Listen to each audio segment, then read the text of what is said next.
Hello dear students, welcome to the class. આજથી આપણે નવો ટોપિક ચાલુ કરવા જઈ રહ્યા છે. એ છે નિયમિત વર્તુળાકાર ગતિ. નામ તમારા માટે જાણીતું છે. ચોથા ચેપ્ટરનો જે લાસ્ટ પોર્શન હતો એ નિયમિત વર્તુળાકાર ગતિ એટલે સર્ક્યુલર મોશન જ હતો. એક વખત ફટાફટ રિવિઝન કરાવી દઉં છું. તમે ચોથા ચેપ્ટરમાં ક્યાં સુધી શીખ્યા હતા?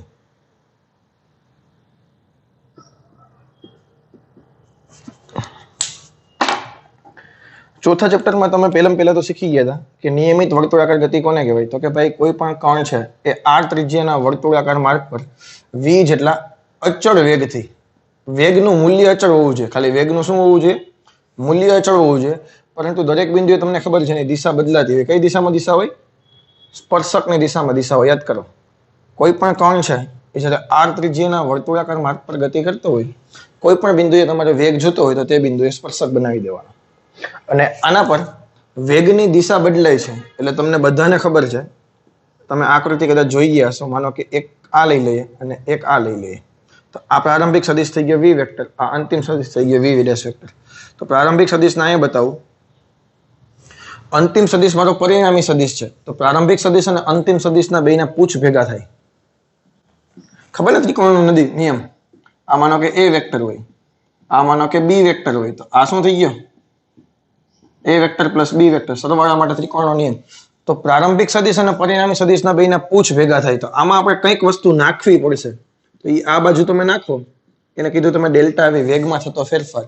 અને વેગમાં થતા ફેરફારની દિશા છે એ જ પ્રવેગની દિશા હોય. એ તમને બધાને ખબર છે, કારણ કે a બરાબર delta v by delta t. આના પરથી તો આ જે પ્રવેગ હતો એનું નામ હતું કેન્દ્રગામી પ્રવેગ. કેન્દ્રગામી પ્રવેગનું ફોર્મ્યુલા લખ્યું હતું v સ્ક્વેર બાય r. કેન્દ્રગામી પ્રવેગનું ફોર્મ્યુલા શું લખ્યું હતું? v square by r.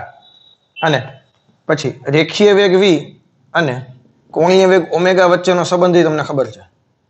આ બધું ચોથા ચેપ્ટરમાં આવી ગયું છે. v બરાબર r ઓમેગા. જો એ વસ્તુ અહીં મૂકીએ તો r સ્ક્વેર ઓમેગા સ્ક્વેર થશે, એક r કેન્સલ થશે એટલે જવાબ આવશે r ઓમેગા સ્ક્વેર. તારી જાણકારી ખાતર રેખીય વેગ છે એ dx બાય dt હોય, એનો એકમ થશે મીટર પ્રતિ સેકન્ડ. તો કોણીય વેગ છે એક d થીટા બાય dt હોય, એનો એકમ થશે રેડિયન પ્રતિ સેકન્ડ. હા કે ના? રેખીય સ્થાનાંતરના છેદમાં સમયગાળો અહીંયા આવશે કોણીય સ્થાનાંતરના છેદમાં સમયગાળો. યાદ કરો, મેં તમને એક્ઝામ્પલ આપેલું છે કે ભાઈ કોઈ પણ પદાર્થ છે, માનો કે કોઈ વાહન આવી રીતે જાય છે, તો કોઈ સુંદર કન્યા આવી રીતે જાય છે, તો આપણી મુંડી જે આમાં ફરે છે, તો ડેલ્ટા ટી જેટલા સમયગાળામાં મુંડી જેટલી ફેરી, તો એ જે એંગલ બન્યો એને કહેવાય કોણીય સ્થાનાંતર. ક્લિયર? તો એ બરાબર શું થશે? dv by dt. એટલે આનું ડબલ વખત વિકલન કરવું પડે સ્થાનાંતરનું. આનો એકમ થશે મીટર પ્રતિ સેકન્ડ સ્ક્વેર. તો અહીંયા શું થશે? એ બરાબર કોણીય વેગનું વિકલન કરવું પડે, અથવા તો તમે લખી શકો d square theta by dt square. આનો એકમ થશે રેડિયન પ્રતિ સેકન્ડ સ્ક્વેર. આ વસ્તુ ખબર પડી ગઈ? હવે આ જે કેન્દ્રગામી પ્રવેગ છે એ કેન્દ્રગામી જ્યાં જ્યાં પ્રવેગ હોય ત્યાં f બરાબર ma અનુસાર શું થાય? તો આ કેન્દ્રગામી પ્રવેગ હતો, તો આ બળ જે ઉદ્ભવ્યું એ બળ કયું હશે? કેન્દ્રગામી બળ હશે. આ બળ કયું હશે? કેન્દ્રગામી બળ હશે. અને કેન્દ્રગામી બળ ના હોત તો પદાર્થ તમારો ફરી જ ના શકે. એ શા માટે? હમણાં થોડીક પછી તને શીખવાડું. તને અલગ અલગ એક્ઝામ્પલ આપીને બતાવું. માનો કે કોઈ પણ બે ગ્રહ હોય, ફોર એક્ઝામ્પલ સૂર્યની આસપાસ કોઈ પણ ગ્રહ છે એ પ્રદક્ષિણા કરે છે. માનો કે આ સૂર્યની આસપાસ કોઈ ગ્રહ છે, આવી રીતે પ્રદક્ષિણા કરે છે. તો પ્રદક્ષિણા ક્યારે કરી શકે તમને ખબર છે? આ ગ્રહ, આનું સૂર્યનું દળ ms, આ કોઈ પણ ગ્રહ છે એનું દળ માનો કે લખી નાખીએ m. તો આ જ્યાં જ્યાં બે દળ હોય ત્યાં તમને 9મા ધોરણમાં તમને ખબર છે કોઈ પણ બે પદાર્થો વચ્ચે લાગતું ગુરુત્વાકર્ષણ બળ કેટલું હોય? બે પદાર્થોના દળના ગુણાકારના સમપ્રમાણમાં અને અંતરના વર્ગના વ્યસ્ત પ્રમાણમાં 9મા ધોરણમાં આવી ગયું છે. ક્લિયર? તો અહીંયા બંને પદાર્થો છે જ્યાં જ્યાં જો માર્કર અને બોર્ડ એની વચ્ચે પણ ગુરુત્વાકર્ષણ બળ લાગે, પણ મેં તમને સાબિત કરાવ્યું હતું કે એ બળ ખૂબ નાનું હોય. શા માટે? કારણ કે જેની કિંમત કેટલી છે? 6.67 into 10⁻11. જેની કિંમત કેટલી છે? 6.67 ગુણ્યા 10⁻11 ન્યૂટન મીટર સ્ક્વેર પ્રતિ કેજી સ્ક્વેર. સાંભળજો હું જે વસ્તુ તને કહું તે. આ માર્કર અને આ બોર્ડ વચ્ચે પણ આકર્ષી બળ લાગે છે, પરંતુ આ બંનેનું દળ ખૂબ ઓછું છે. હવે અહીંયા લખું, માનો કે બોર્ડનું દળ લખું 2 કિલોગ્રામ, માર્કરનું દળ લખું 50 ગ્રામ. તો આની કિંમત એટલી બધી વધારે છે કે આ બળ એટલું બધું વધારે આવી શકે નહીં. ફોર એક્ઝામ્પલ સાબિત કરાવી દઉં તને. ચાલો, 6.67 ગુણ્યા 10⁻11. બોર્ડનું દળ લખીએ 2 કિલોગ્રામ, માર્કરનું દળ લખીએ 50 ગ્રામ, એટલે 50 ગુણ્યા 10⁻3 છેદમાં 2 વચ્ચેનું અંતર માનો કે 1 મીટર રાખી દઈએ આપણે. તો આ શું થયું? આ 100 થયા. આ 100 થયા ને 6.67 ગુણ્યા 10⁻14, 11 ને 3 14, 10⁻2 બીજા 100 એટલે 10⁻2. આનો જવાબ કેટલો આવ્યો? 6.67 ગુણ્યા 10⁻12 નીકળે. આ તો ખૂબ નાનું દળ છે. 0.00000000 10⁻12 વખત થશે કે નહીં? તો આ આપણને ખબર ના પડે, બળ ખૂબ નાનું છે. પરંતુ સૂર્યનું દળ તમે મૂકો અને ગ્રહનું દળ મૂકો તો આ કિંમત છે એ ખૂબ વધારે આવે. તો બે ગ્રહો વચ્ચે છે એ જે ગુરુત્વાકર્ષી બળ લાગે છે ને, ગુરુત્વાકર્ષી બળ, એ જ તમારું કેન્દ્રગામી બળ પૂરું પાડશે. કોઈ પણ બે ગ્રહો વચ્ચે જે ગુરુત્વાકર્ષી બળ લાગે છે એ જ તમારું કેન્દ્રગામી બળ પૂરું પાડશે. તો કેન્દ્રગામી બળનું ફોર્મ્યુલા મેં તમને ચોથા ચેપ્ટરમાં કીધું હતું, mv²/r. જે લોકોને નથી ખબર એ લોકોને જ વિડીયો જોવો હોય તો ચોથા ચેપ્ટરનો નિયમિત વર્તુળાકાર ગતિનો ભાગ 1 અને ભાગ 2 એ બે વિડીયો જોઈ નાખશો એટલે તમારા બધા કોન્સેપ્ટ ક્લિયર થઈ જશે. ચેનલમાં અવેલેબલ જ છે ફિઝિક્સ બાય પાર્થ વાણપરિયા. એમાં બંને વસ્તુ અવેલેબલ છે, નિયમિત વર્તુળાકાર ગતિનો પાર્ટ 1 અને પાર્ટ 2. ક્લિયર? તો જ્યારે સૂર્યની આસપાસ કોઈ પણ ગ્રહ પ્રદક્ષિણા કરે છે તો મેં તમને જે પીડીએફ મોકલાવેલી છે એમાં લખેલું છે કે ભાઈ સૂર્યની આસપાસ કોઈ પણ ગ્રહ પ્રદક્ષિણા કરે તો ક્યારે કરી શકે? તો કે ભાઈ એ બંને ગ્રહ વચ્ચેનું જે ગુરુત્વાકર્ષી બળ છે એ કેન્દ્રગામી બળ પૂરું પડશે, અને કેન્દ્રગામી બળ હોય એટલે પદાર્થ ફરી શકે. એવી રીતે માનો કે કોઈ પણ ન્યુક્લિયસ હોય, ફોર એક્ઝામ્પલ કાર્બનનો ન્યુક્લિયસ મારે લખવું છે, તો કાર્બનનો પરમાણુ ક્રમાંક કેટલો હોય? 6. કાર્બનનો પરમાણુ ક્રમાંક કેટલો છે? 6. એટલે એનો મતલબ એવો થાય કાર્બન પાસે 6 પ્રોટોન છે અને 6 ઇલેક્ટ્રોન છે. કેમિસ્ટ્રીમાં તમે શીખી ગયા છો. કાર્બનનો પરમાણુ ક્રમાંક 6 એનો મતલબ કાર્બન પાસે 6 પ્રોટોન અને કાર્બન પાસે 6 ઇલેક્ટ્રોન. તો આનો વિદ્યુતભાર કેટલો થાય? 6e. આ માનો કે કાર્બનનો અને ઇલેક્ટ્રોનનું મૂલ્ય, ઇલેક્ટ્રોનના વીજભારનું મૂલ્ય ખબર ને કેમિસ્ટ્રીમાં આવી ગયું? બાકી છે જસ્ટ ખાલી યાદ રાખો અત્યારે, બાકી વધારે કઈ ડિટેલમાં જવાની જરૂર નથી. 12મા ધોરણના પહેલા ચેપ્ટરમાં આપણે આ બધી વસ્તુ આવશે એટલે મેં લખી નાખ્યા 6e. ક્લિયર? એની આજુબાજુ બાહ્યતમ કક્ષામાં કોઈ પણ ઇલેક્ટ્રોન પરિભ્રમણ કરે છે. કોઈ પણ ઇલેક્ટ્રોન પરિભ્રમણ ક્યારે કરી શકે? તો કે ભાઈ એના પર કેન્દ્રગામી બળ લાગવું જોઈએ. તો અહીંયા કેન્દ્રગામી બળ ક્યાંથી આવશે? તો તમને ખબર છે કોઈ પણ બે વિદ્યુત ભારો વચ્ચે બળ લાગે, સમાન મૂલ્યના વિદ્યુત ભારો ધન ધન વચ્ચે અપાકર્ષી બળ લાગે, ધન અને ઋણ વચ્ચે આકર્ષી બળ લાગે. તો આ છે એ ધન વિદ્યુત ભારિત છે, આ છે એ ઋણ વિદ્યુત ભારિત છે. તો આના પર બળ લાગશે. કઈ દિશામાં બળ લાગશે? આ દિશામાં. એ જે બળ લાગે એ કયું બળ છે? કુલંબ બળ. 12મા ધોરણનું પહેલું ચેપ્ટર, અથવા તો આનું નામ લખી નાખું વિદ્યુત આકર્ષી બળ. આમાં તો ખબર પડે કે નહીં આકર્ષી બળ લાગશે, કારણ કે ઇલેક્ટ્રોનનો વીજભાર ઋણ, ન્યુક્લિયસનો વીજભાર ધન. કારણ કે ન્યુક્લિયસમાં કોણ હોય? ન્યુક્લિયસમાં કોણ હોય? પ્રોટોન અને ન્યુટ્રોન હોય. ન્યુટ્રોન તો વિદ્યુતભાર વિહીન છે. ન્યુટ્રોન તો કેવા છે? વિદ્યુતની દ્રષ્ટિએ તટસ્થ છે. તો માત્ર વિદ્યુતભાર કેનો હશે? પ્રોટોનનો હશે. વધારે ડિટેલમાં અત્યારે જતા નથી આપણે.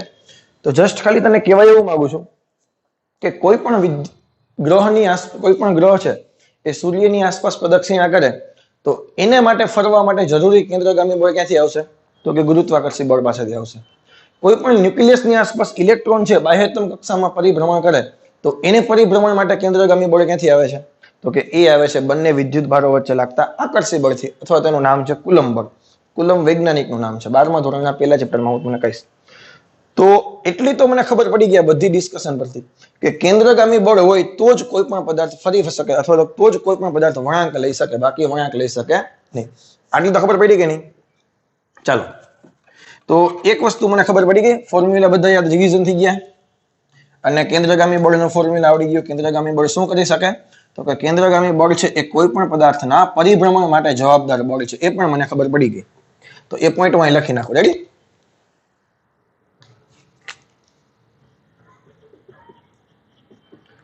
કેન્દ્રગામી બળ Fc બરાબર mv²/r, અને v બરાબર r ઓમેગા લખો. આ થઈ જશે એક છેદમાંથી ઉડી ગયા. અને આ શું કરી શકે? પરિભ્રમણ માટે જવાબદાર છે આ બળ. કોઈ પણ પદાર્થના પરિભ્રમણ માટે જવાબદાર છે કેન્દ્રગામી બળ. ક્લિયર?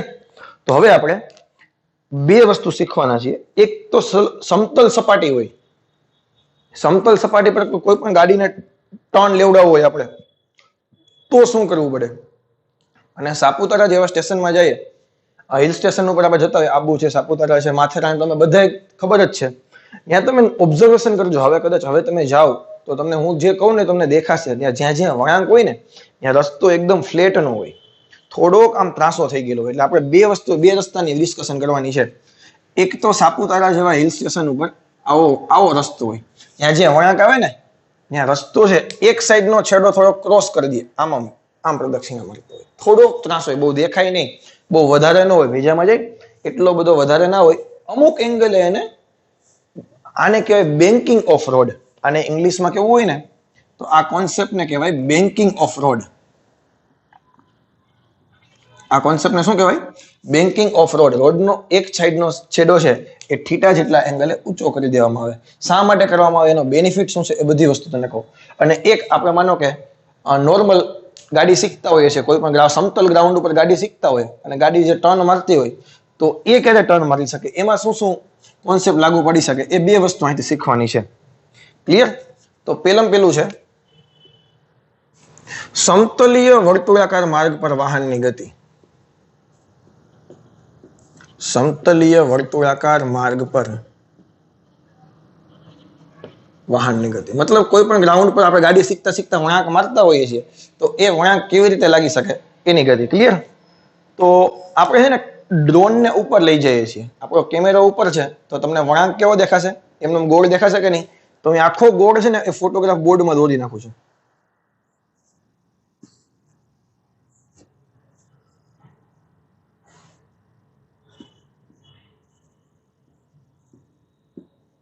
આ પર રોડ થઈ ગયો. રેડી? આ એનું સેન્ટર, આના પર ગાડી આપણે પરિભ્રમણ કરાવીએ છીએ. આ શોટ કયો છે? ડ્રોન થી લીધેલો કેમેરામાં શોટ છે. દેખાય? એટલે નીચે આખું ગોળ તમને દેખાશે. આ તમારી ગાડી, ગાડીનું ઉપર છાપરું આપણે દેખાય છે, વ્હીલ નીચેના ભાગમાં છે.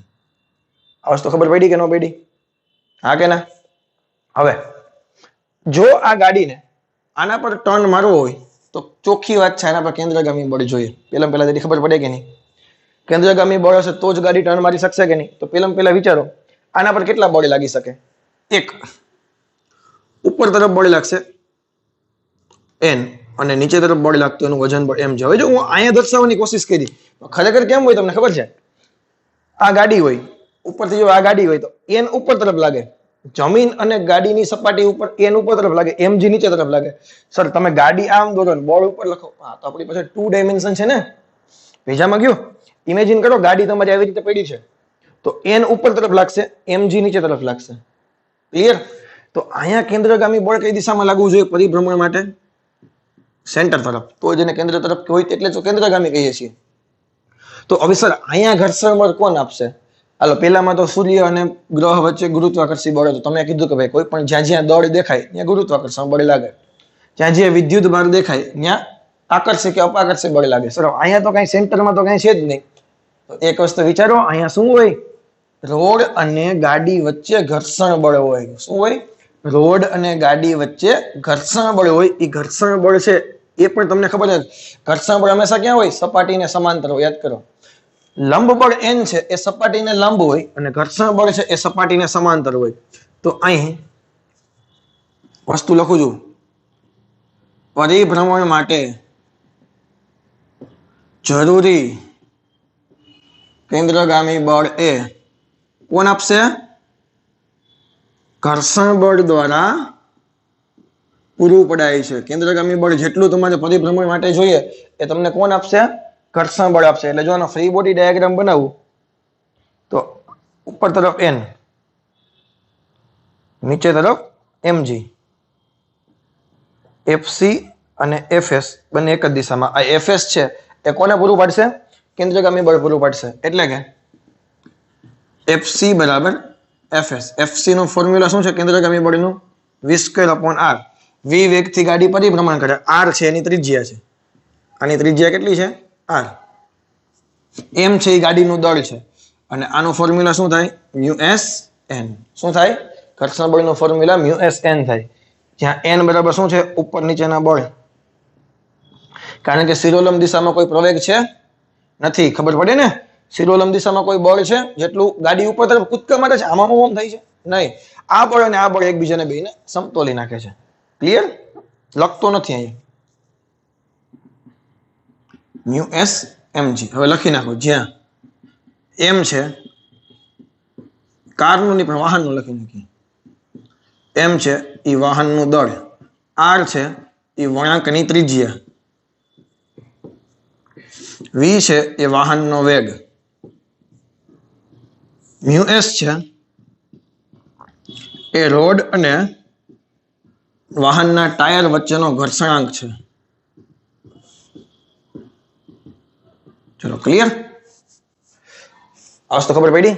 બે સાઈડ એકક એમ ઉડાડી નાખો તો વી સ્ક્વેર બરાબર શું આવ્યા? Mu S R g. તો વી બરાબર શું આવ્યા? મ્યુ એસ આર જી પરંતુ અંડર રૂટમાં. આ એક ફોર્મ્યુલા યાદ રાખવાનું છે. ક્લિયર? અને અહીંથી એક નવી ટ્રીક તને શીખવાડું છું સલામત ઝડપ માટે. સલામત ઝડપનો મતલબ શું થાય? સલામત ઝડપનો મતલબ શું થાય? હવે જો તમે ગાડીને છે 50 ની સ્પીડ, તમે 10 ની સ્પીડે ટર્ન લેવડાવો ઇઝીલી વળી જશે. 20 ની સ્પીડે લેવડાવો, 30 ની સ્પીડે લેવડાવો, 40 ની સ્પીડે લેવડાવો. અમુક સ્પીડ એવી હશે કે જ્યાં સુધી તમને કોઈ જાતનું ટેન્શન નહીં હોય, તમને ખબર જ છે ગાડી વળી જશે. પરંતુ તમે 150 ની સ્પીડે આવો ટર્ન લેવાની કોશિશ કરો તો ગાડી પલટી મારવાની શક્યતા વધી જાય. તો તમને એમ લાગે સર, તો હું કોઈ પણ મને એમ કીધું હોય કે ભાઈ મને રોડ અને ટાયર વચ્ચેનો ઘર્ષણાંક આપી દે, મને રોડની ત્રિજ્યા આપી દે, મને ગાડી એક આપી દીધી, તો મને ખબર કેમ પડે કે મારે કેટલાની સ્પીડે ટર્ન લેવો જોઈએ? આનાથી વધારે લઈશ તો હું પલટી મારી જઈશ. ભેજામાં હું શું કહેવા માંગુ છું, તમને એક ગાડી આપી દીધી, તમને કીધું કે ભાઈ 15 મીટર ત્રિજ્યાનો રોડ છે અને તમારા ટાયર અને રોડ વચ્ચેનો ઘર્ષણાંક માનો કે 0.15 છે. આના ઉપર તમારે સલામત રીતે મેક્સિમમ સ્પીડથી ટર્ન મારવાનો છે. મેક્સિમમ સ્પીડથી ગાડી આવવા દો, ગાડી પલટી ન મારવી જોઈએ. એટલી મેક્સિમમ સ્પીડ કેટલી હોઈ શકે? સર હવે આ તો કેમ પ્રેક્ટિકલ કરીએ તો થાય? આપણે પ્રેક્ટિકલની જરૂર છે નહીં. તમને ખબર હોવી જોઈએ સલામત ઝડપ માટે કેન્દ્રગામી બળ તમારે જોઈએ, કેન્દ્રગામી બળ જેટલું જોઈએ એના ઘર્ષણ બળ કેવું રાખવાનું? વધારે રાખવાનું. કાં તો એના જેટલું રાખો અથવા એના કરતા વધારે રાખો. ઘર્ષણ બળ જેમ વધારે હશે એમ ગાડી તમારી ચોટેલી જશે જમીન સાથે, પલટી મારવાની શક્યતા ઘટી જશે. બીજામાં ઘર્ષણ બળ જેટલું વધારે હશે એટલી ગાડી તમારી રોડ સાથે ચોટેલી જશે, પલટી મારવાની શક્યતા ઘટી જશે. તો આ સલામત ઝડપ માટેની કન્ડિશન છે. કેન્દ્રગામી બળ છે એ ઘર્ષણ બળ કરતા કેવું થવું જોઈએ? વધારે. તો આ જ વસ્તુ ફરીથી એ જ રીતે સાબિત થવાની છે, આમાં કઈ છે નહીં નવું. તો સલામત ઝડપ છે, મેક્સિમમમાં મેક્સિમમ સ્પીડ તમારે જોતી હોય, વી દેખાય ને વી મેક્સિમમ મૂકી દો ખાલી,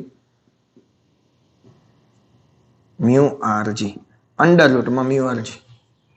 મ્યુ આરજી ની જે કિંમત આવે કાં તો એના જેટલું હોવું જોઈએ અથવા એના કરતા ઓછી હોવી જોઈએ. ખબર પડી? આ એ જ ફોર્મ્યુલા છે બંને, પણ અહીં મેં ખાલી અલગ નામ આપ્યું સલામત ઝડપ માટે, બાકી બીજું કઈ નથી કર્યું. એ હું અહીંથી પહેલેથી કરી શકતો હતો. અહીંયા મેં કરી નાખ્યો greater less than or equal to, તો એ ડાયરેક્ટ અહીંયા સાબિત થઈ જાય. એટલે મેક્સિમમમાં મેક્સિમમ તમારે સ્પીડ કેટલી રાખવાની?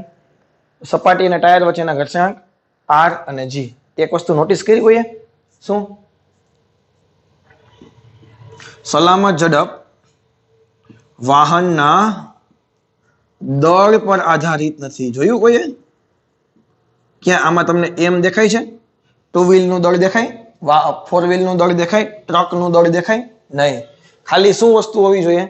ટાયર અને સપાટી વચ્ચેનો ઘર્ષણાંક અને ત્રિજ્યા, જે તો તમને ખબર જ છે, જે દળ ઉપર આધારિત નથી. આ વસ્તુ ભેજામાં ગઈ કે ના ગઈ તારા? તો સમતલીય વર્તુળાકાર માર્ગ પર વાહનની ગતિ હોય તો ફોર્મ્યુલા તારા મગજમાં આવવું જોઈએ. વી મેક્સિમમ, આમ જ યાદ રાખજે, V maximum less than or equal to under root mu S R G. ચલો આ વસ્તુ ક્લિયર? હવે હું તમને પેલું જે મેં કોન્સેપ્ટ કીધો બેન્કિંગ ઓફ રોડ, આના કરતા શા માટે અલગ છે એ વસ્તુ તને બતાવું છું. તો પેલો જે કોન્સેપ્ટ હતો એ કેના પર હતો? સમતલ રસ્તા પર વળાંક લેતા હતા. હવે વક્રાકાર રસ્તા પર વળાંક લઈએ તો અહીંયા શું કરવાના છે ખબર છે? રસ્તાની કિનારી છે ને, આ કિસ્સામાં રસ્તાની એક બાજુની કિનારી થીટા કોણ પર હશે. આમાં શા માટે થીટા કોણ પર હશે એ પછી જોઈએ હમણાં. એટલે પેલા તો કોન્સેપ્ટ કેવો હશે? અહીંયા થોડુંક મેં વધારે થીટા એટલા માટે દર્શાવ્યો, આટલો બધો ન હોય, આ તો સમજવામાં આપણે મજા આવે એટલે મેં એટલો રસ્તો એટલો થીટા ઉપર બતાવ્યો છે. સમજાય? આવી રીતે ટર્ન લેશે આટલા એંગલ પર.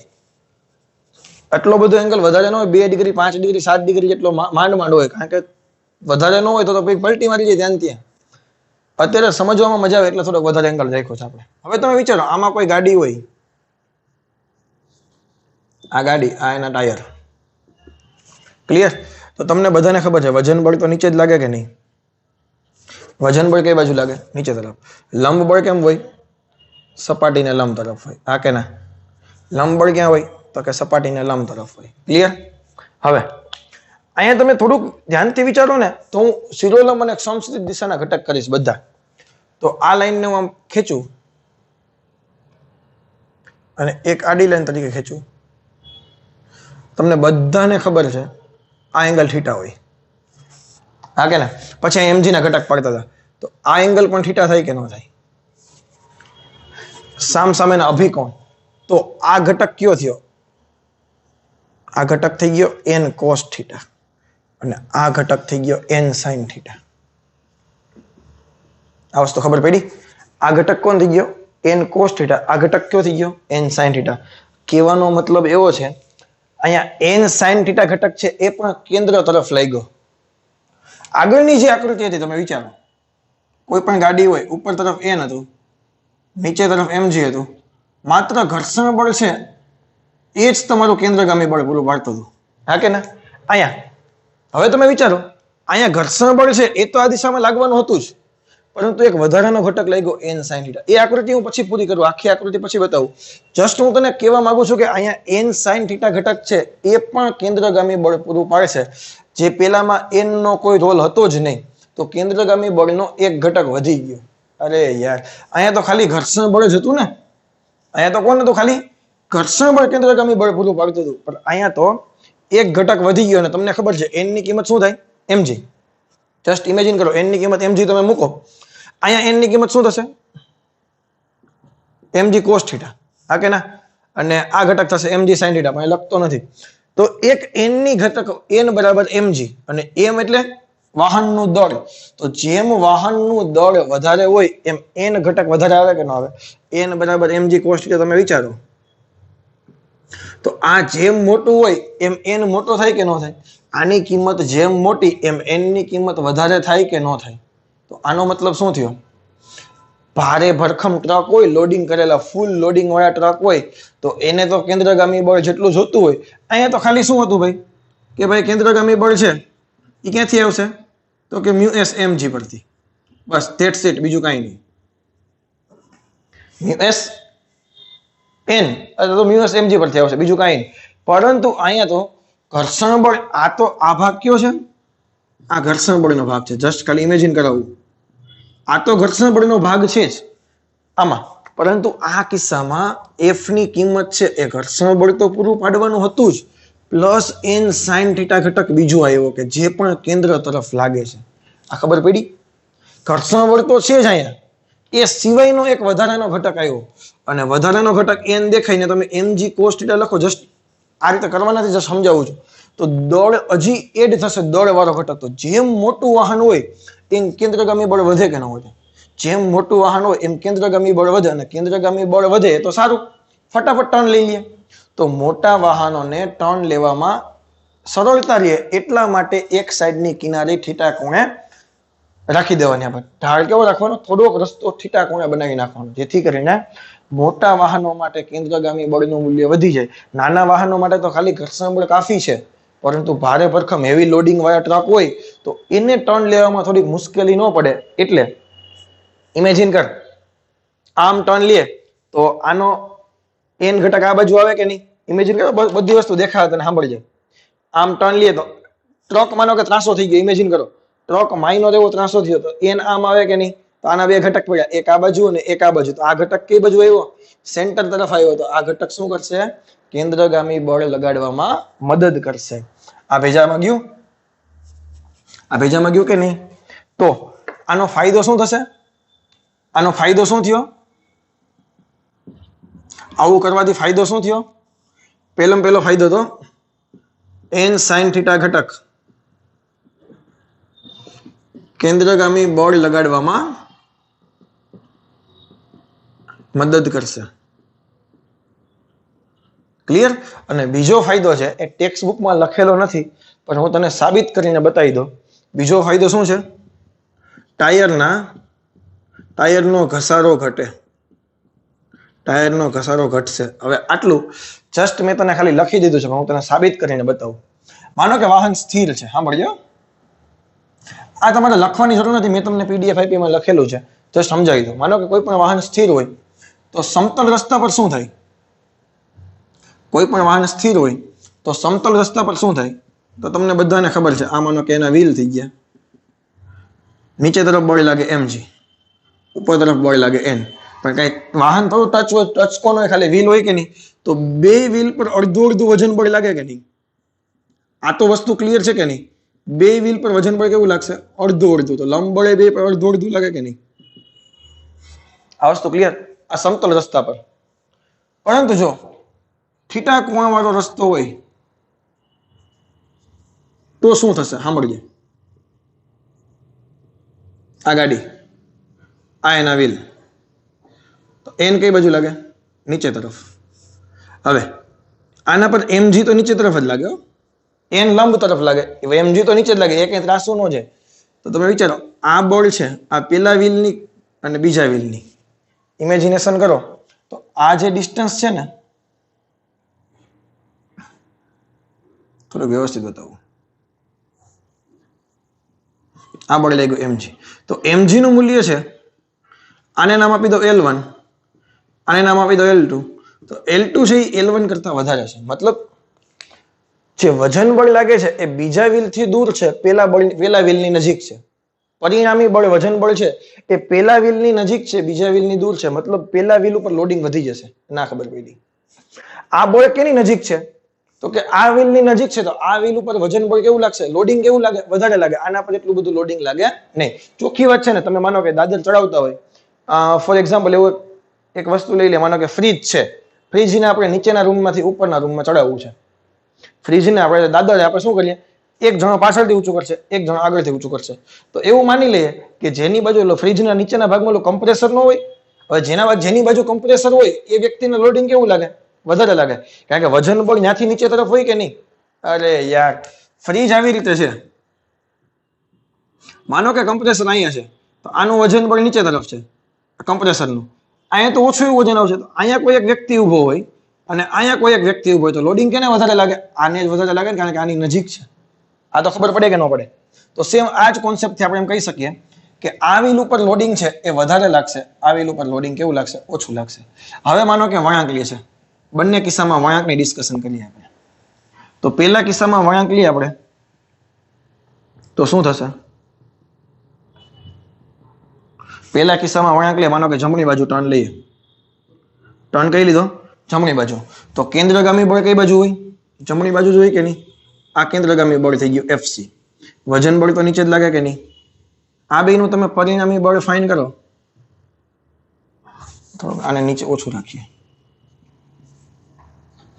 આ બેનું પરિણામી બળ ફાઇન કરો. તો આ બાજુ પરિણામી બળ, રિઝલ્ટન્ટ ફોર્સ આ બાજુ આવે કે નહીં? તો રિઝલ્ટન્ટ ફોર્સ છે R એ જમણા વ્હીલની નજીક છે કે નહીં? અહીંયા પરિણામી બળ કઈ દિશામાં આવ્યો? બીજા વ્હીલની નજીક આવ્યો. R એ 2 ની નજીક છે અને જ્યાં બળ વધારે લાગતો હોય ત્યાં ઘસારો વધારે થાય કે નહીં? તેથી 2 વધારે ઘસાશે. ટર્ન લે તો હવે સ્થિર લેવામાં ઘસાવાનો પ્રોબ્લેમ બહુ નહીં આવે. શા માટે? કારણ કે સ્થિર લેવામાં તો ગાડી સીધી ઉભી, ભલે આના ઉપર લોડિંગ વધારે આવે, ઘસારાનો કોઈ પ્રોબ્લેમ આવશે નહીં. અરે યાર, ખાલી આના પર લોડિંગ વધારે આવે છે, ગાડી ચાલે છે, ગાડી તો સ્થિર છે ભાઈ.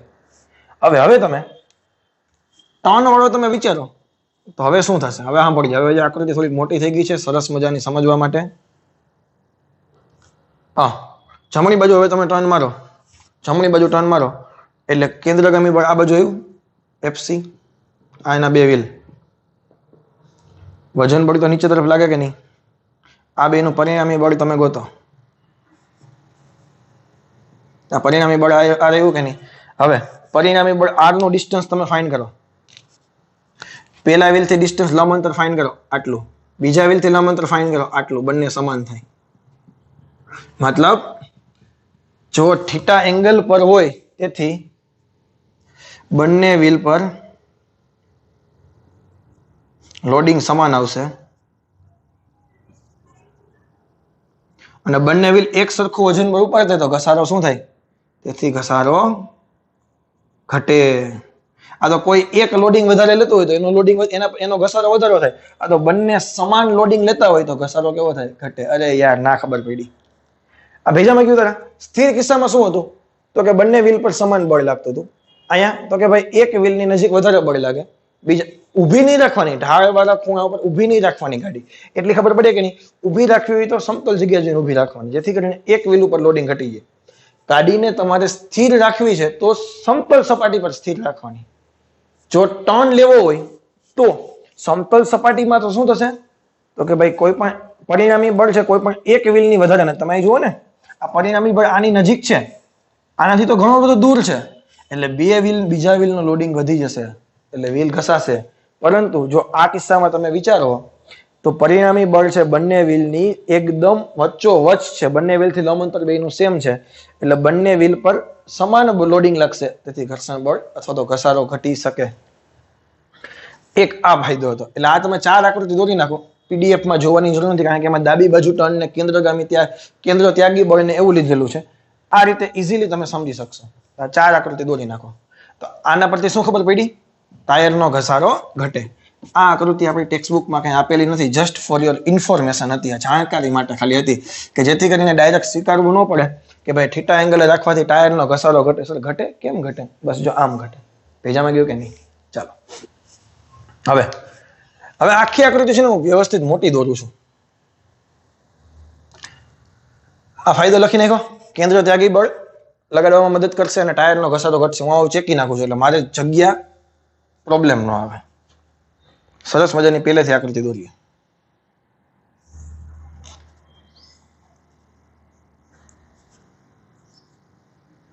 આ ગાડી, ચલો ક્લિયર.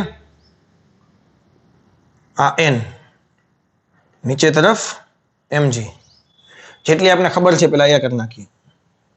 આ એંગલ થશે થીટા, આ ઘટક થશે mg cos થીટા, આ ઘટક થશે mg sin થીટા. હવે જે નવું આપણે હમણાં થોડીક વાર પહેલા શીખ્યા એ શું હતું? n ના પણ ઘટક પાડ્યા હતા આપણે, સમક્ષિતિજ અને શિરોલંબ. તો આ એંગલ થીટા હોય તો આ એંગલ પણ થીટા થશે, આ ઘટક થશે n cos થીટા, આ ઘટક થશે n sin થીટા. ચલો ક્લિયર. એક વસ્તુ આ ખબર પડી ગઈ આપને. હવે ઘર્ષણ બળ સપાટી લંબ બળ છે, સપાટીને લંબ લાગે, પરંતુ ઘર્ષણ બળની હજી આમાં ડિસ્કશન કરી નથી, એટલે અહીંયા એડ નથી કરતો ઘર્ષણ બળ, તો ખીચડો થઈ જશે. એટલે ઘર્ષણ બળને હું અહીંયા દર્શાવવાની કોશિશ કરું છું, આ બાજુ F. એ જ લાઈનમાં ટૂંકમાં ડાઇન એ જ છે, થોડીક આકૃતિ મોટી મોટી કરતો જાઉં છું એટલે. તો તમે વિચારો આ Z બન્યો એટલે આ એંગલ પણ થીટા થાય, તો આ ઘટક કયો થશે? F cos theta. આ ઘટક કયો થશે? F sin theta. આકૃતિ ભેજામાં ગઈ. ફરીથી એકવાર બતાવું. જો આકૃતિ 2-3 વખત બતાવવાની કોશિશ કરું છું. આ n, આ mg, n ના ઘટક પાડી નાખ્યા. આ એંગલ થીટા ક્યાંથી આવ્યો હવે તમને બધાને ખબર છે. n cos theta, n sin theta. ઘર્ષણ બળ સપાટીને સમાંતર હોય તો આ એંગલ થીટા, તો આ z બન્યો એટલે આ એંગલ થીટા થઈ ગયો, તો આ ઘટક થઈ ગયો f cos theta, f sin theta. ચલો ક્લિયર. હવે આ બળ f cos થીટા અને n sin થીટા બંને સેન્ટર તરફ છે, બંને સેન્ટર તરફ છે, તો આ બંને ઘટક શું કરશે? કેન્દ્રગામી બળ પૂરું પાડશે. હવે ભેજામાં ગયું કઈ? ખાલી ઘર્ષણ બળ નહીં, એ નહોતે આવ્યું, જોયું અહીં f cos થીટા અને n sin થીટા કેન્દ્રગામી બળ પૂરું પાડશે. તેથી પેલું ફોર્મ્યુલા બનાવવું હોય તો એવી રીતે બનાવી શકું. બંનેનો કરી નાખો સરવાળો. f cos theta n sin theta બરાબર કેન્દ્રગામી બળ, અને કેન્દ્રગામી બળનું ફોર્મ્યુલા લખી નાખીએ mv²/r. આ પેલું ફોર્મ્યુલા. ક્લિયર. અને બીજું ઉપર n cos થીટા, નીચે mg અને f sin થીટા. ના ખબર પડી. n cos theta is equal to ઉપરના બળ, નીચેના કોણ કોણ છે? mg. આ mg ના ઘટક પડવાની જરૂર નથી. આના કદાચ ઘટક ન પડ્યા હોત તો એ ચાલે, હાકડ ન થાય, ચેકી નાખ્યા આપણે. ક્લિયર. તો n cos થીટા ઉપર છે, નીચે કોણ કોણ છે? mg વત્તા f sin થીટા. ક્લિયર? હવે આ જે ફોર્મ્યુલા છે ને એમાંથી mg ને કરતા બનાવવું. તેથી mg બરાબર n cos θ minus f sin θ. આને બીજો ફોર્મ્યુલા આપી દો. આને લખી નાખો અહીંયા આકૃતિ પરથી. ખબર પડી? આ બે ઘટક છે એ કેન્દ્રગામી બળ માટેના છે એટલે એને mv સ્ક્વેર અપોન r કહી દીધા. ઉપર n cos θ is equal to mg વત્તા f sin θ. અહીંથી mg ને કરતા બનાવ્યું. હવે mg વાળું પદ અને આ પદ એ બંનેનો ભાગાકાર કરી નાખીએ. 1/2 લ્યો તો ડાબી બાજુ આને લખી નાખું છું mv square upon r is equal to શું છે? વ્યવસ્થિત ગોઠવાને હું n sin θ f cos θ ભાંગ્યા અહીંયા આવશે mg. અરે મેં ખાલી વ્યવસ્થિત ગોઠવું છે, ચિંતા ન કરતા કઈ. અહીંયા શું આવશે? n cos θ minus f sin θ. Clear? ઉપર નીચે m કેન્સલ થયા તો v સ્ક્વેર ના છેદમાં rg બરાબર n sin θ વત્તા f cos θ n cos θ minus f sin θ. Clear? હવે આ મેક્સિમમ સ્પીડ જોતી હોય v બરાબર v મેક્સિમમ માટે, હવે મેક્સિમમમાં મેક્સિમમ સ્પીડ જોતી હોય તો ઘર્ષણ બળ કેવું થવું જોઈએ? ઘર્ષણ બળ એ મેક્સિમમ થવું જોઈએ કે નહીં? અને ઘર્ષણ બળ મેક્સિમમ લખવું હોય તો મ્યુ s n લખવું પડે. ખબર પડી? ઘર્ષણ બળ વધારે હોય તો v max મેક્સિમમ મળે, તો v ની કિંમત મેક્સિમમ મળે. બોલ આ કે ના? તો હવે v દેખાય ત્યાં v મેક્સિમમ મૂકી દઉં. અહીંયા rg ના rg રાખું. અહીંયા n sin θ વત્તા અહીંયા શું થશે? Mu s n cos θ. અહીંયા થશે n cos θ minus mu s n sin θ. બધામાંથી n n n કે આ બેમાંથી n કોમન કાઢી લ્યો, આ બેમાંથી n કોમન કાઢી લ્યો, ઉપર નીચે કેન્સલ કરી દો. v max square divided by rg શું વધશે? sin θ minus mu s cos θ divided by cos θ minus mu s sin θ. Clear? હજી એક સ્ટેપ આપણે આને આગળ ખેંચી શકીએ. આને cos વડે ભાંગી નાખીએ. આખા સમીકરણને cos વડે જમણી બાજુ ભાંગી નાખીએ. cos θ વડે ભાંગતા v મેક્સિમમ એનો સ્ક્વેર ડિવાઇડેડ બાય rg. હવે આને હું sin ને cos વડે ભાંગું, જો આવી રીતે ભાંગવાના છે, એક સ્ટેપ વધારી દો એટલે કોઈને કન્ફ્યુઝન ન થાય. અંશને cos વડે ભાંગ્યો અને છેદને cos વડે ભાંગ્યો. હવે એકકના છેદમાં લખી નાખો. હવે ખબર પડી ગઈ કે નહીં? શું થયું? sin θ by cos θ tan θ minus mu s cos cos cancel 1 minus mu s tan θ. આ ફોર્મ્યુલા. અને જો વ્યવસ્થિત લખીએ તો v max આ rg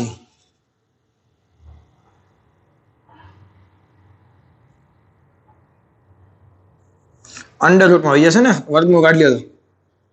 rg કાઉન્સમાં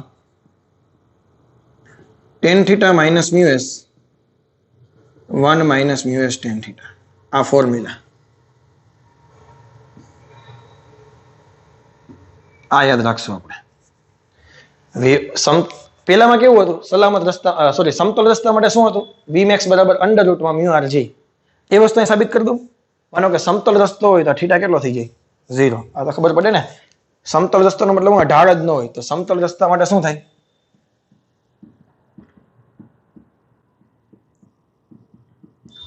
θ બરાબર 0 મૂક અહીંયા. અંડર રૂટમાં rg. સાંભળજે. tan 0 0.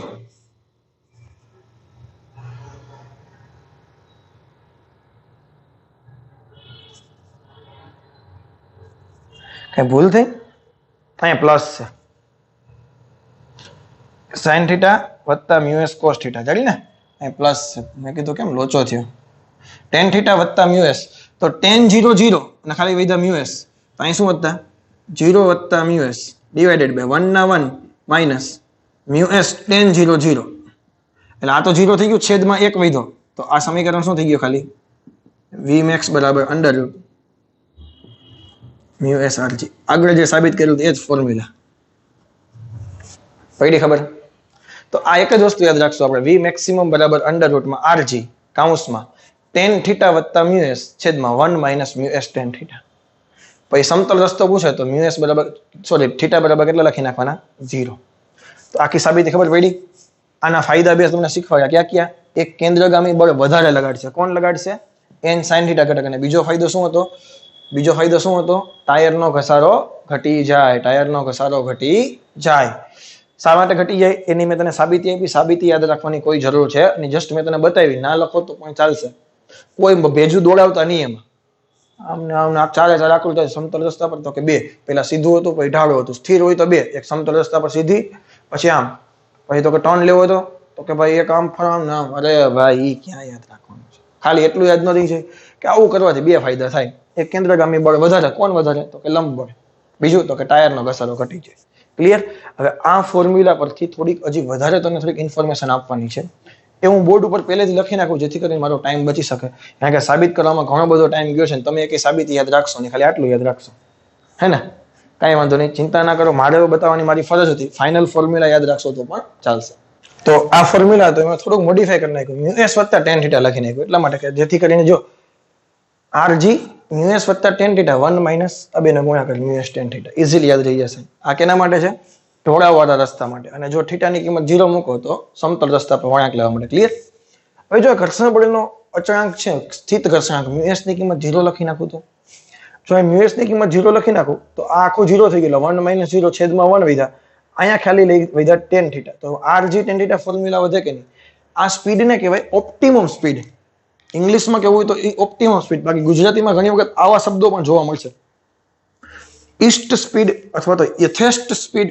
ચિંતા ન કરતા એ ઓપ્ટિમમ સ્પીડ જ છે. તો ઓપ્ટિમમ સ્પીડ કોને કહેવાય? હવે જો મેં વિચારો કે સ્થિત ઘર્ષણાંક 0 છે. મ્યુ એસ ની કિંમત 0 હોય તો આપણે બધા ઇઝીલી સમજી શકીએ કે એફએસ બરાબર મ્યુ એસ એન વિચારો તો તમે ઘર્ષણ બળનું મૂલ્ય કેટલું થઈ ગયું? 0. મતલબ સપાટી અને વાહન વચ્ચે ઘર્ષણ બળ લાગતું જ નથી. અને જો સપાટી અને વાહન વચ્ચે ઘર્ષણ બળ લાગતું જ ન હોય છતાં પણ વાહન ટર્ન લઈ જશે. શા માટે? કારણ કે n sin θ ઘટક તો છે જ ને. અરે યાર અહીંયા કેન્દ્રગામી બળ કોણ કોણ હતું? એક હતું n sin θ અને એક હતું f cos θ. હવે ઘર્ષણ બળ નથી પણ n sin θ ઘટક તો છે ને. માનો કે n sin θ ઘટક છે એકલો જવાબદાર હોય ટર્ન લેવા માટે. ઘર્ષણ બળ હોય જ નહીં અને ઘર્ષણ બળ ન હોય તો ટાયર જ ઘસાય નહીં. અરે યાર ઢોળાવવાળા રસ્તા પર વાહનને આ ઝડપે હંકારીએ તો એફસી માં ઘર્ષણ બળનો ફાળો કેવો થઈ જાય? લઘુત્તમ અથવા તો શૂન્ય. તો ટાયરને લાગતો ઘસારો ન્યૂનતમ થઈ શકે. તમે વળાંકે વળી જાઓ ટાયરને ઘસારો ના લાગે એવી સ્પીડ કઈ? તો કે ભાઈ optimum speed under root RG tan theta. Tyre ઘસાય નહીં તમે વળાંકે લઈ જાઓ એવી સ્પીડ કઈ? તો કે ઈસ્ટ સ્પીડ, ઓપ્ટિમમ સ્પીડ, યથેષ્ટ સ્પીડ વોટેવર તમે જે કહો તે under root RG tan theta. આ વસ્તુ ક્લિયર. બીજી વસ્તુ હવે તમને ખબર છે તમને એમ કોઈ કીધું કે મારે ઢોળાવવાળા રસ્તા પર ગાડીને ઊભી રાખવી છે. ઊભી રહેશે કે નહીં? જે ઢોળાવવાળો રસ્તા ઉપર ગાડી પાર્કિંગ કરી દેવી છે તો કરી શકાય કે ન કરી શકાય? તો તમને એક ફોર્મ્યુલા મેં તમને શીખવાડ્યું હતું મ્યુ એસ બરાબર ટેન થીટા. યાદ આવે? આ ક્યાંથી સાબિત કર્યું હતું ખબર કોઈને?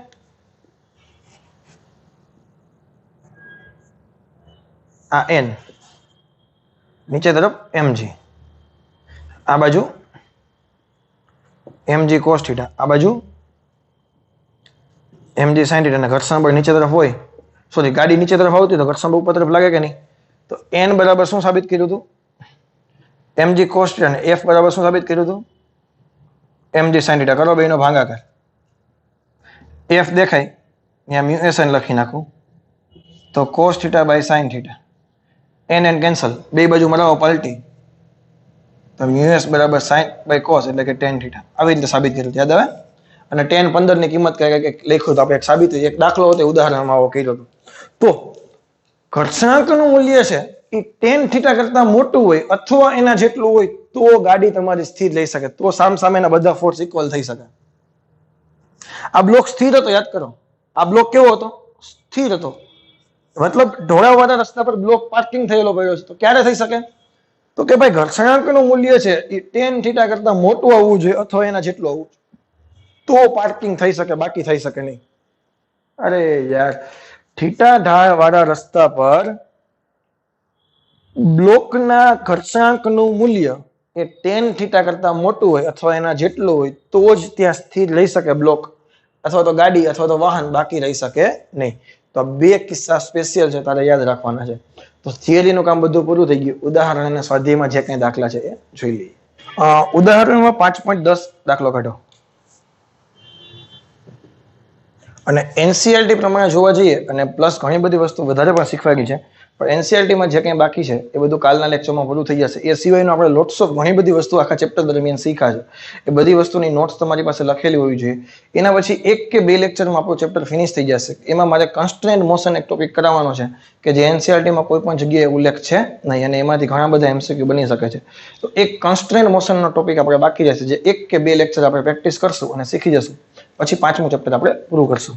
ક્લિયર? તો આવતા લેક્ચરમાં એનસીઆરટીમાં જે કંઈ દાખલા બાકી છે, એક વખત કોઈ એક વ્યક્તિ મને મેસેજ કરી દેજો કે ભાઈ સર, ઉદાહરણમાં જે આટલા દાખલા બાકી રહી ગયા છે અને સ્વાધ્યાયમાં આટલા દાખલા બાકી રહી છે. કોમેન્ટ ના કરતા ડાયરેક્ટ મને વોટ્સઅપમાં મેસેજ કરી દેજો, એટલે આપણે ડાયરેક્ટ એ જ દાખલાની ડિસ્કશન કરવાની રહે નેક્સ્ટ લેક્ચરમાં. ઓકે, ચાલો 5.10 જુઓ. 18 કિલોમીટર પ્રતિ કલાકની ઝડપે જઈ રહેલો એક સાયકલ સવાર 18 કિલોમીટર પ્રતિ કલાક, મીટર પ્રતિ સેકન્ડમાં ફેરવવા 18 કેન્સલ, 5 મીટર પ્રતિ સેકન્ડ. એક સાયકલ સવાર સમતલ રસ્તા પર, આનું મહત્વ ખૂબ વધારે છે, ક્યુ ફોર્મ્યુલા વાપરવું. સમતલ રસ્તા પર 3 મીટર ત્રિજ્યાનો તીવ્ર વળાંક લે છે. ઝડપ ઘટાડ્યા સિવાય, ઝડપ એ ઘટાડતો નથી, એમનો વાળી જ દેશે સાયકલ, મારો માર આવે ને દે ધના ધન. ટાયર અને રસ્તા વચ્ચેનો સ્થિત ઘર્ષણાંક 0.1 છે. શું વળાંક લેતી વખતે સાયકલ સવાર લપસી જશે? ખબર પડી તો પૈડો જોયા પછી આપને ડાયરેક્ટ કેમ ખબર પડે? તો કે ભાઈ પહેલા જેટલી આપણે ખબર પડે, સલામત મેક્સિમમમાં મેક્સિમમ ઝડપ હોય એના કરતા વધારે ઝડપથી સાયકલ સવાર જશે તો લપસી જશે, ઓછી ઝડપ હશે તો લપસશે નહીં. તો પહેલા આપણે શું ફાઇન્ડ કરી લઈએ? સલામત મહત્તમ ઝડપ. અને સમતલ રસ્તા પર મેક્સિમમ સ્પીડનું ફોર્મ્યુલા શું છે? શું છે? બસ ક્લિયર. મ્યુએસ કેટલા છે? 0.1. આર કેટલા છે? 3. જી કેટલા છે? 10. તો આ બે કેન્સલ થઈ ગયા. તો 3 નું વર્ગમૂળ 1.73 મીટર પ્રતિ સેકન્ડ. તો મેક્સિમમમાં મેક્સિમમ સ્પીડ એ કેટલી સ્પીડે ટર્ન લઈ શકે? 1.73. અહીં સાયકલ સવારની સ્પીડ વી મેક્સ કરતા કેવી છે? મોટી છે. તો હાલે નહીં. ભાઈ શું થશે? ભાઈ ગુલાટી મારશે. ભાઈ શું કરશે? ગુલાટી મારશે, એટલે કે લપસી જશે, કોઈ દિવસ લઈ શકે નહીં. ભેજામાં જાય કે નથી જતું? જો આન્સર તમે જુઓ, ભાઈ એમાં લપટી જ જવાના છે. ચાલો એના પછીનો, સ્પર્ધા માટેનો એક તીવ્ર વળાંક 5.11. જો આ નાના દાખલા છે, પણ આઈએમપી દાખલા છે, નીટ માટે અને જેડબલઈ માટે. ભલે એકદમ નાની વસ્તુ છે, પરંતુ ફોર્મ્યુલા બેઝ છે, પૂછી શકે. સ્પર્ધા માટેનો એક 300 મીટર ત્રિજ્યાનો વર્તુળાકાર માર્ગ, 300 મીટર ત્રિજ્યાનો વર્તુળાકાર માર્ગ 15 અંશના ઢોળાવ વાળો છે. થીટા કેટલા આપેલો છે? 15 ડિગ્રી. જો રેસકારના પૈડા અને માર્ગ વચ્ચેનો ઘર્ષણાંક 0.2 હોય, એટલે બીજો કેસ થઈ ગયો બેન્કિંગ ઓફ રોડ વાળો. પેલું, રેસકારના ટાયરને ઘસારો નિવારવા માટે તેની ઓપ્ટિમમ ઝડપ કેટલી હોવી જોઈએ? તો ઓપ્ટિમમ ઝડપનું ફોર્મ્યુલા ડાયરેક્ટ લખવાનું થાય, v0 બરાબર √rg tan θ. r ની કિંમત મૂકો, g ની કિંમત મૂકો અને tan 15 મૂકો. tan 15 ની કિંમત ટેબલમાં જોઈ લેવાની, ગુણાકાર કરવાનો, વર્ગમૂળ કાઢવાનો, જવાબ આવશે 28.1. આ બધી વસ્તુઓ મારે કરી દેવાની ન હોય. ક્લિયર? બીજું, લપસવાનું નિવારી શકાય તે માટે મહત્તમ ઝડપ કેટલી હોય? ભાઈ વળાંક વાળા કિસ્સામાં મહત્તમ ઝડપ કેટલી હોય? ઢાળ વાળા કિસ્સામાં મહત્તમ ઝડપ માટેનું ફોર્મ્યુલા શું હતું? મ્યુએસ વત્તા tan θ 1 માઇનસ મ્યુએસ tan θ. બધાની કિંમત લખવાની, આર ની કિંમત લખવાની, જી ની લખવાની, મ્યુએસ લખવાનો, tan 15 લખવાનો, ફોર્મ્યુલા સોલ્વ કરવાનો. આન્સર આવશે તમારો 38.12. એ કે મારે કરાવવાની જરૂર છે, એકદમ ઈઝી છે, કરી શકશો ને? એટલું તો કરી શકો ને ભાઈ. હવે અમે ક્યાં ના પાડીએ છીએ, તમે તમારી જાતે ગયો છો કા? કઈ નહીં, ચાલો આના પછી હવે સ્વાધ્યાયમાં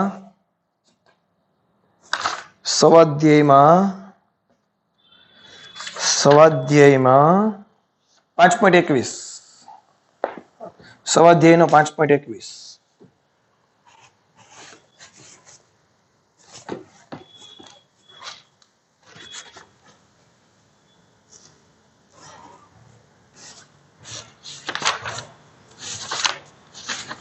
किधर गया? हाँ, दोरीना छेड़े बांधेला 0.25 किलोग्राम दળના પથ્થરને 5.21 કિલોગ્રામ દળના પથ્થરને સમક્ષિતિજ સમતલમાં 1.5 મીટર ત્રિજ્યાના વર્તુળમાં 40 રિવોલ્યુશન પ્રતિ મિનિટની ઝડપથી ઘુમાવવામાં આવે છે. હવે આ તમને ને કોણીય ઝડપ આપી, પહેલી વખત તમારા માટે છે.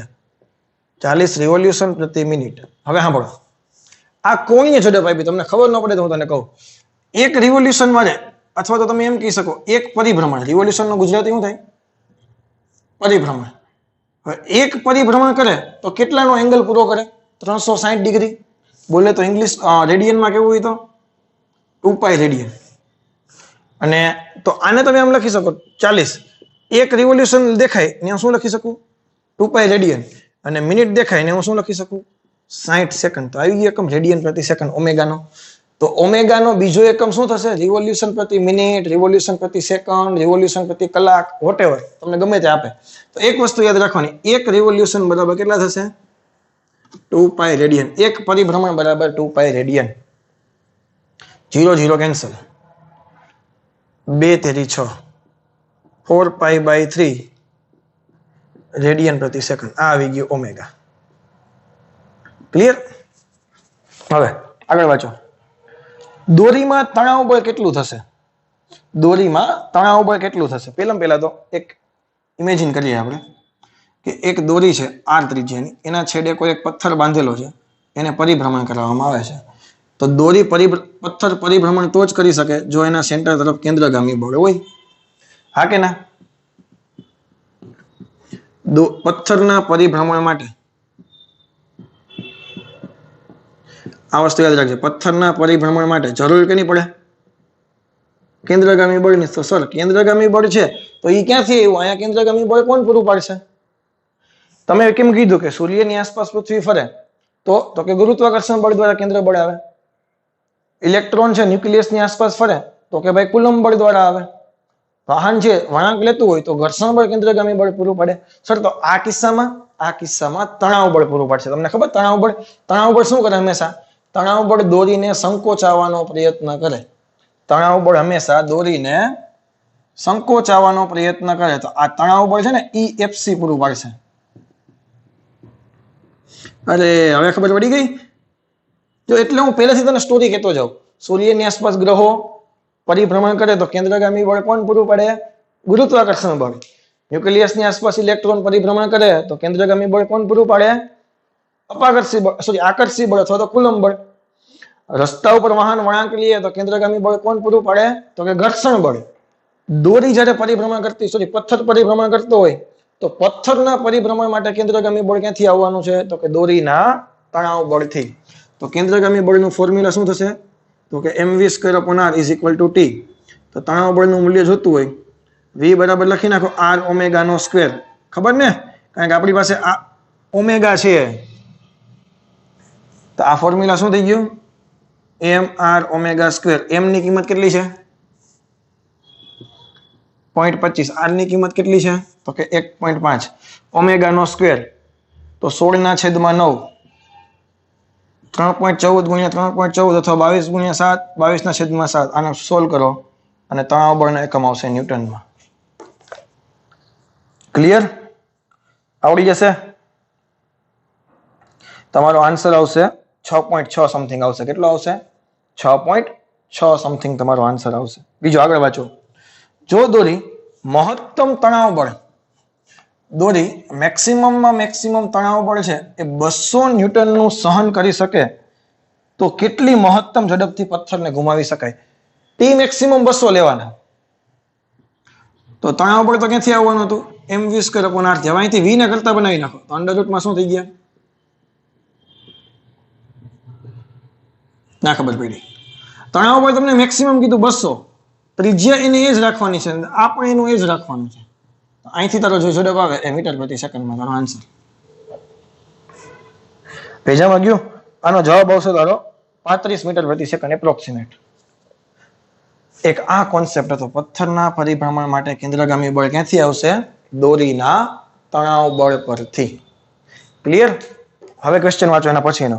ઉપરના સ્વાધ્યાય 5.21 માં જો એ મહત્તમ ઝડપ કરતા વધુ ઝડપ આપતા દોરી એકાએક તૂટી પડે. ચોખ્ખી વાત છે, મેક્સિમમ સ્પીડ હોય એના કરતા વધારે સ્પીડ તમે આપો એટલે દોરી તૂટી જાય. દોરી તૂટી પડે તો તૂટ્યા બાદ પથ્થરનો ગતિપથ નીચેનામાંથી કઈ રીતે સાચી રીતે વર્ણવી શકાય? ઓપ્શનની જરૂર પડે. કોઈ પણ પથ્થર તમે ફેરવતા હોય અને દોરી તૂટી જાય તો પથ્થર કઈ દિશામાં ભાગે? પથ્થર કઈ દિશામાં ભાગે? એ જે બિંદુ એ હોય, માનો કે અહીંયા હોય તો અહીંથી સ્પર્શકની દિશામાં ભાગે, અહીંયા હોય તો અહીંથી સ્પર્શકની દિશામાં ભાગે. દોરી જ્યારે અચાનક તૂટી જશે ત્યારે તે બિંદુએ દોરેલા સ્પર્શકની દિશામાં પથ્થર ગતિ કરવા લાગે. ઓપ્શન કયો આવશે? Option number B. દોરી તૂટે તે ક્ષણથી પથ્થર સ્પર્શકની દિશામાં ગતિ કરશે. ક્લિયર? આમાં કોઈ ડાઉટ છે? નથી ને? આના પછીનો દાખલો છે સ્વાધ્યાયનો 5.30 અને 5.31. બંને દાખલા સેમ ટુ સેમ છે. કરવાના તમારે જાતે છે, કારણ કે હું તમને જસ્ટ સમજાવી દઉં છું ખાલી 1 મિનિટ. કેલ્ક્યુલેશન તો તમે તમારી જાતે કરી શકો, કારણ કે ફોર્મ્યુલા બેઝ હોય એટલે ફોર્મ્યુલા હું તમને કહી દઉં, ઇન્ફોર્મેશન આપી દઉં, કેલ્ક્યુલેશનનું કામ તમારા પર છોડી દઈશું. 2 દાખલા કરી નાખીએ પછી આજનું લેક્ચર ફિનિશ કરીએ. અને મેં તમને કીધું એમ મને એક વખત ખાલી કહી દેજો કેટલા દાખલા બાકી, કેટલા દાખલા થઈ ગયા છે, કેટલા બાકી એ ખાલી કહી દેજો, એટલે પછી આપણે નેક્સ્ટ લેક્ચરમાં પૂરા કરી દેશું. અને એના પછીના નેક્સ્ટ લેક્ચરમાં મારે તમને કન્સ્ટ્રેન્ડ મોશન, એક ટોપિક તમને ક્યાંય જોવા નહીં મળે પરંતુ પૂછાય છે, કન્સ્ટ્રેન્ડ મોશન. આ હું તમને કરાવી દઈશ. એક વિમાન તેની પાંખોને 15 અંશે ઢળતી રાખીને, થીટા કેટલો આપ્યો છે? સમક્ષિતિજ સાથે 15 અંશનો ખૂણો ઢળતી રાખીને 720 કિલોમીટર પ્રતિ કલાકની ઝડપથી, આ 30મો દાખલો છે, મીટર પ્રતિ સેકન્ડમાં ફેરવો તો 5/18, 18 ચોખ્ખું 72, 40 5 200, 200 મીટર પ્રતિ સેકન્ડની ઝડપથી સમક્ષિતિજ સમતલમાં બંધ ગાળો રચે છે. આ બંધ ગાળાની ત્રિજ્યા કેટલી થાય? હવે તમે વિચારો સર, હવે આ તો થીટા તમને આપ્યો, સમક્ષિતિજ સમતલ કીધું, આમાં વિચારવાનું શું? તમારે પેલું ડાયરેક્ટ મૂકવાનું.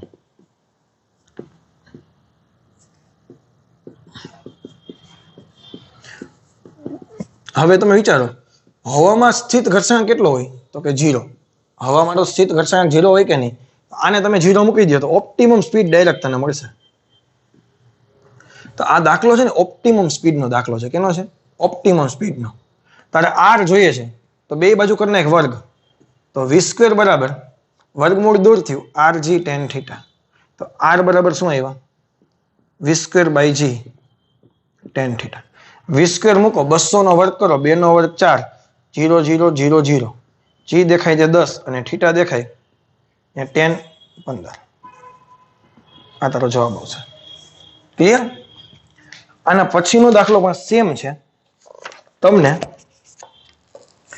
એક ટ્રેન ઢોળાવ વગરના 30 મીટર ત્રિજ્યાના વર્તુળ પર, ત્રિજ્યા તમને આપી, વર્તુળાકાર ટ્રેક પર 54 કિલોમીટર પ્રતિ કલાકની ઝડપથી, 18 તેરી 54, 5 તેરી 15, 15 મીટર પ્રતિ સેકન્ડ. ટ્રેનનું દળ તમને આવ્યું, પણ દળનો કોઈ રોલ છે નહીં, બધાને ખબર છે, 10⁶ કિલોગ્રામ. આ હેતુ માટે કેન્દ્રગામી બળ કોના દ્વારા પૂરું પાડવામાં આવે છે? એન્જિન કે રેલ? આ કેન્દ્રગામી બળ રેલ દ્વારા પૂરું પાડવામાં આવે છે. ટ્રેન હોય એ જ કેન્દ્રગામી બળ પૂરું પાડશે. રેલના પાટાનો ઘસારો અટકાવવા માટે ઢોળાવનો કોણ કેટલો રાખવો પડે? કોના દ્વારા કેન્દ્રગામી બળ પૂરું પાડવામાં આવે એ તમારા માટે મહત્વનું નથી. તમારા માટે મહત્વનું શું છે? કોણ કેટલો રાખવો પડે. તો ઓપ્ટિમમ સ્પીડ વાળું ફોર્મ્યુલા v² બરાબર rg tan θ. તો tan θ બરાબર શું થાય? v²/rg. v² કેટલા થશે? 15 × 15. r કેટલા છે? તો કે 30 ને g દેખાય ત્યાં 10. 15 દુ 30, 15/20, 3/4, તો θ બરાબર 37 ડિગ્રી. પતી ગયો દાખલો. 3/4 તો ખબર ને 37 નો એંગલ થાય. તો બસ આ બે દાખલા આજના લેક્ચરમાં હતા. આના જેવા દાખલા તમે એમસીક્યુમાં ગમે ત્યાંથી જોશો તમને આવડી જશે, મારી ગેરંટી. તો નિયમિત વર્તુળાકાર ગતિ ચોથા ચેપ્ટરમાં પણ થોડુંક છે, પાંચમા ચેપ્ટરમાં પણ છે. વ્યવસ્થિત વિચારી સમજીને કરજો એટલે કોઈ જાતના પ્રોબ્લેમ આવશે નહીં. તો મને ખાલી એક વખત કહી દેજો કે નેક્સ્ટ લેક્ચરમાં મારે શું કરાવવાનું છે, મતલબ કેટલા ઉદાહરણ અને કેટલા સ્વાધ્યાયના દાખલા બાકી છે તે. પછી એના પછીના લેક્ચરમાં આપણે કન્સ્ટ્રેન્ટ મોશન શીખવાના છીએ. ઓકે, તો બસ આજના લેક્ચરમાં આટલું રાખીએ. Thank you very much. Have a nice day.